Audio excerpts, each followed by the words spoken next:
या तो चौधरी बंसीलाल, स्वर्गीय चौधरी बंसीलाल 3 बार लगातार सांसद बने थे, या चौधरी धर्मवीर सिंह लगातार 3 बार सांसद बने हैं। मैं उनका स्वागत करता हूं। साथियों, मुख्यमंत्री जी ने जब मेरे को 11 तारीख की रैली का टाइम दिया था तो मेरे मन में कहीं ये था कि पता नहीं भीड़ जुड़ पाएगी नहीं जुड़ पाएगी, लोग आएंगे नहीं आएंगे, क्योंकि मेरे पिताजी के स्वर्गवास होने के बाद ये पहला इतना बड़ा प्रोग्राम है। और आप लोगों ने ये दिखा दिया कि दादरी की जनता स्वर्गीय सतपाल सांगवान से आज भी उतना ही प्यार करती है। दादरी की जनता प्रदेश के मुख्यमंत्री नायब सैनी जी को भी उतना ही प्यार करती है जितना स्वर्गीय सतपाल सांगवान जी को प्यार करती थी। आज आप 3-4 घंटे से यहाँ इंतजार कर रहे हैं। जो मुख्यमंत्री जी जो यहाँ बैठे हैं इनसे 4 गुना तो इन दुकानों पर बैठे पा जाए भाई, इतने पार्किंग में मिल जाएंगे। मैं दादरी के बारे में माननीय मुख्यमंत्री जी को बताना चाहूँगा कि चरखी दादरी की ये ऐतिहासिक स्थली, जहाँ की मिट्टी, जहाँ का क्रेशर, यहाँ से जाके हरियाणा हिंदुस्तान की लोकसभा में जो नया सदन बना था उसके अंदर हमारे दादरी की क्रेशर और दादरी की मिट्टी हिंदुस्तान की लोकसभा के अंदर लग रही है। मुख्यमंत्री जी ऐसे त्याग बलिदान साहसी इस पावन धरती पर आपका हार्दिक स्वागत करते हैं। साथियों, जब विकास की बात आती है तो स्वर्गीय चौधरी बंसीलाल का नाम याद आता है। उन्होंने हरियाणा को बनाया, लेकिन दादरी को लेकर जो उनके सपने अधूरे रह गए थे वो माननीय मुख्यमंत्री भारतीय जनता पार्टी की सरकार आपके वो सारे चौधरी बंसीलाल के सपने पूरे करने जा रही है। साथ ही साथ व्यवस्था परिवर्तन के सूत्रधार माननीय मनोहर लाल जी, जो उन्होंने बिना खर्ची बिना पर्ची की व्यवस्था जो लागू की थी उसी को माननीय मुख्यमंत्री नायब सैनी आगे बढ़ा रहे हैं। मैं आप लोगों के साथ एक बात साझा करना चाह रहा हूं।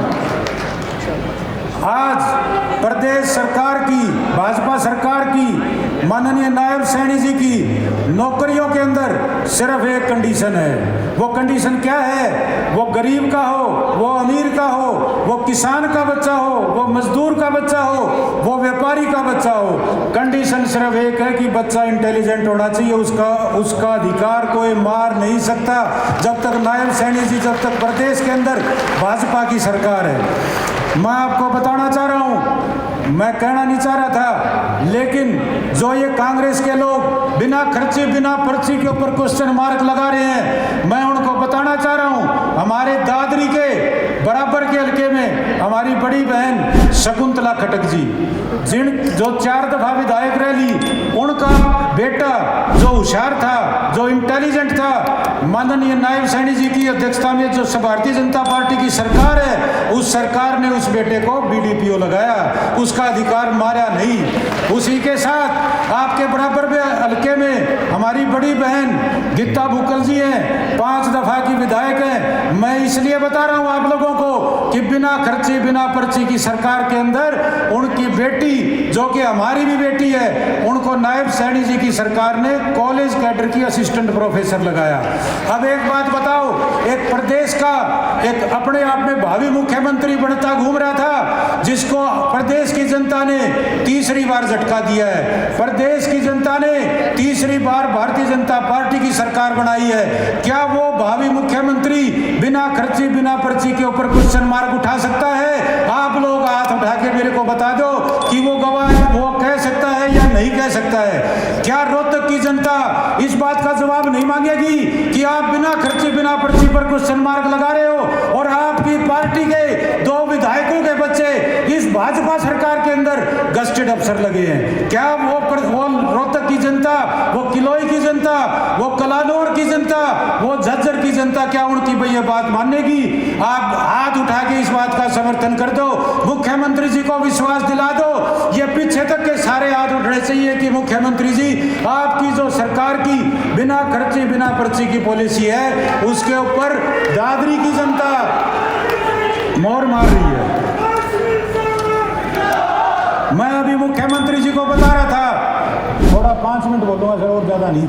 मैं मुख्यमंत्री जी उद्घाटन कर रहे थे, फाउंडेशन स्टोन रख रहे थे, इनॉग्रेशन स्टोन रख रहे थे, उसके अंदर एक रोड का इनॉग्रेशन स्टोन उन्होंने रखा। वो रोड कौन सा था? वो रोड था, बड़ा ऐतिहासिक रोड था, जिसको दादरी और भिवानी ने 10 साल झेला था। वो रोड था खैरड़ी मोड़ से दादरी का, खैरड़ी मोड़ तक 4 लेन होती थी। माननीय नायब सैनी जी ने उस भेदभाव को मिटाते हुए स्पष्ट तौर पर यह कहा कि ये रोड तुरंत बनना चाहिए। और नायब सैनी जी आज पहली बार दादरी आए हैं राजनीतिक प्रोग्राम करने, हरियाणा सरकार का प्रोग्राम करने, और वो जब पत्थर का उद्घाटन कर रहे थे तो वो खुश होके स्माइल देके कि बोला ये रोड मेरा पर्सनल है, और ये अधिकारी सुन ले कि इस रोड के अंदर कोई दिक्कत होगी तो गड़बड़ हो जाएगी भाई। साथ ही साथ ये बात करते हैं वोट चोरी की, कांग्रेस का युवराज, कांग्रेस का leader of opposition Rahul Gandhi ji कहते हैं कि हरियाणा के अंदर वोट चोरी हुई है। मैं आप लोगों को एक बात बताना चाह रहा हूं, जब ये 15वीं विधानसभा का गठन हुआ, दिसंबर के अंदर पहला विधानसभा का सत्र था। पहले विधानसभा के सत्र में हमारे कांग्रेस के साथी ये बोले कि ईवीएम में गड़बड़ है। उसके बाद जब राहुल गांधी ने प्रेस कॉन्फ्रेंस की तो वो ईवीएम तो भूल गया, बोला वोट चोरी करी है। मैं आप लोगों से पूछना चाह रहा हूं, ये मेरे भाई उमेद पातुआस बैठे हैं, बारडा के विधायक हैं, लोकसभा के अंदर 27,000 वोटों से कांग्रेस जीती थी, हमारे सांसद बैठे हैं। 4 महीना में क्या हो गया भाई, वोट चोरी कैसे होगी? किसके थपकी मारी? जो निर्दलीय खड़ा हुआ, जो 27,000 वोट ले गया, वो किसका आदमी था?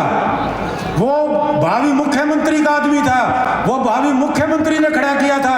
हमने तो भैया, हमारे भाई उमेद पातुआस ने तो उतनी ही वोट ली है जो भाजपा की वोट थी। अब वो निर्दलीय खड़े करके अगर वोट चोरी करवा रहे हैं, दोष भाजपा के ऊपर।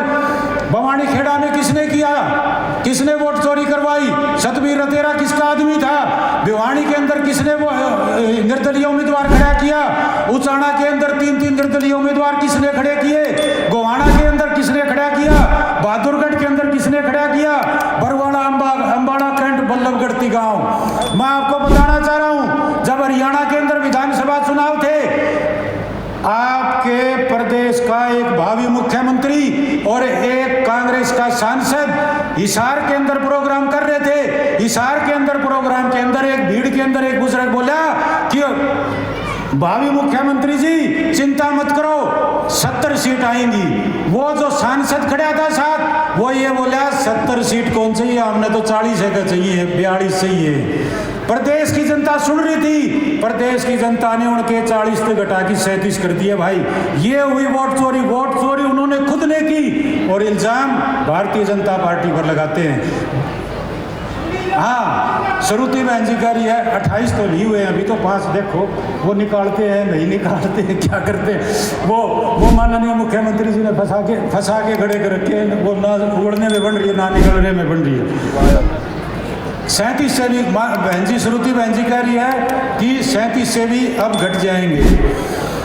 साथ ही साथ साथियों, अभी जब राज्यसभा चुनाव था, राज्यसभा चुनाव के अंदर मैं ज्यादा तो नहीं कहता, मैं आप लोगों के सामने झूठ नहीं बोलूंगा कि भाई मेरी 15-20 विधायकों से बात हुई, लेकिन मेरी कांग्रेस के 4-5 विधायकों से बात हुई जो अलग अलग क्षेत्र से थे।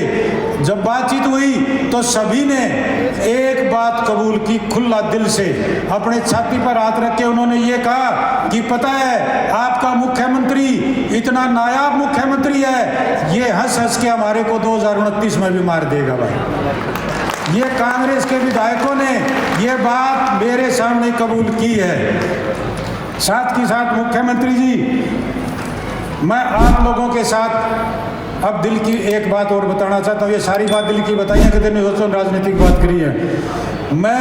मेरे बड़े भाई हैं उमेद पातुआस जी, मैं उनको अक्सर हंसता हूँ। मैं भाई उमेद जी, आप मेरे में एक फ़र्क है छोटा सा।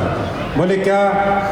मैं आपका मुकाबला बारडा की जनता सुखविंदर और नैना चौटाला के साथ करेंगे, मेरा मुकाबला मेरे बाबू के साथ करेंगे, और मेरे बाबू का अगर मुकाबला होगा तो मैं पीछे पाऊंगा भाई। लेकिन अगर दादरी की जनता मेरा मुकाबला मेरे से पूर्व विधायकों के साथ करे तो मैं उनसे पीछे नहीं, मैं उनसे 100 कदम आगे खड़ा मिलूंगा। ये मैं आपसे वादा कर रहा हूं।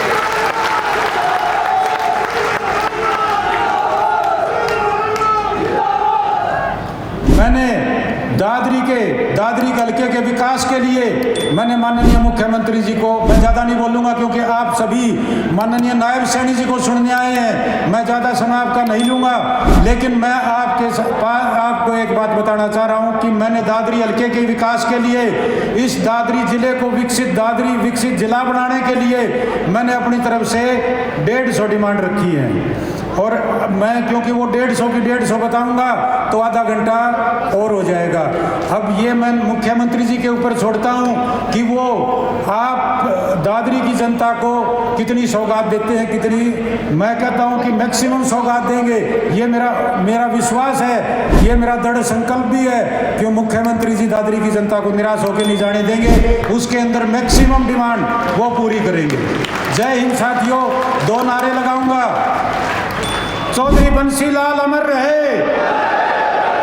ये पीछे वाले नहीं बोल रहे हैं भाई, ये धरती चौधरी बंसीलाल की है। चौधरी बंसीलाल ने यहाँ जो काम किया है, उन चौधरी बंसीलाल के काम को पूरा करने के लिए माननीय हमारे मुख्यमंत्री नायब सैनी जी ने दृढ़ संकल्प लिया है। स्वर्गीय चौधरी बंसीलाल अमर रहे।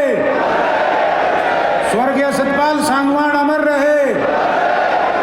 भारतीय जनता पार्टी जिंदाबाद। जय श्री राम। अरे भाई मुख्यमंत्री जी का ठाडा नारा लगा दियो, 5 डिमांड और फालतू मंजूर कर देंगे। मुख्यमंत्री नायब सैनी जिंदाबाद। सारे हाथ उठा के, दोनों हाथ उठा के, माननीय नायब सैनी जिंदाबाद। माननीय नायब सैनी जिंदाबाद। ये फोटो वाले फोटो खींचे नहीं भाई। जय हिंद, जय भारत, जय दादरी।